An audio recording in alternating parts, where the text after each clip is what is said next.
testlərinə baxırıq. Birinci sualımızda bizdən inkar cümləsinin tapılmasını istəyir. Cümlə verilir. We need somebody's help. Bu cümləni biz inkar formaya salırıq.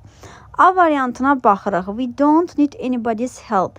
Əgər burada need əsas feildirsə, onun inkarını biz don't-la düzəldə bilirik. A variantı doğrudur.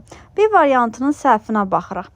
Əgər modal feildirsə, modal feildən sonra, yəni need-dən sonra not işlənə bilər. Ancaq ki, modal feil özündən sonra feil tələb edir. Burada feil olmadığına görə səhvdir B variantı.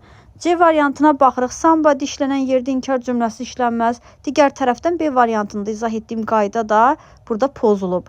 Modal feildən sonra feil işlənməli idi. D variantına baxırıq. Yenə somebody var və cümlə inkar formada işlənib. To var, səhvdir. Y variantına baxırıq. Həm nobody var, həm də don't var. Ona görə Y variantımızda səhvdir. 2-yə baxırıq. I didn't see him yesterday. Deməli, cümləni biz tamamlamalıyıq. Cümləmiz inkar cümləsidir. Qısa cavab tələb edir. İnkar cümləsi olduğuna görə biz burada təsdiq olan formaları, məsələn, sonu çıxırıq, tunu çıxırıq, olsunu çıxırıq. Ümumiyyətlə, tunan olsun, təsdiq cümləsində işlənən, inkar cümləsində işlənməz. A və C arasında qalırıq. Söz sırası necədir? Nazə, sonra köməkçi feil, sonra mübtəda gəlməlidir. C variantı doğrudur. A variantında söz sırası pozulub. Üçüncü tapşırığa baxırıq. Propositions, yəni söz önü ilə bağlı sualdır. Speak to, speak about proposition'ın işlənmə forması var speaking. Əgər kiminləsə danışırıqsa speak to, nə haqqındasa danışırıqsa speakdən sonra about işlədirik.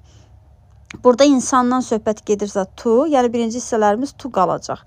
B-ni, C-ni yenə çıxaq. Qaldıq A, D variantı arasında və nəsə haqqında danışır. Burada it cansız bir şeydir, bir əvəzlikdir. Ona görə də biz burada of yox, about işlədirik. Digər tərəfdən burada on the phone olmalıdır. Phone sözü düşməyib. Burada phone, yəni telefondan sözü var. A variantı doğrudur. Dördüncü tapşırığa baxırıq. Passive voice seçirik, açıq sualdır.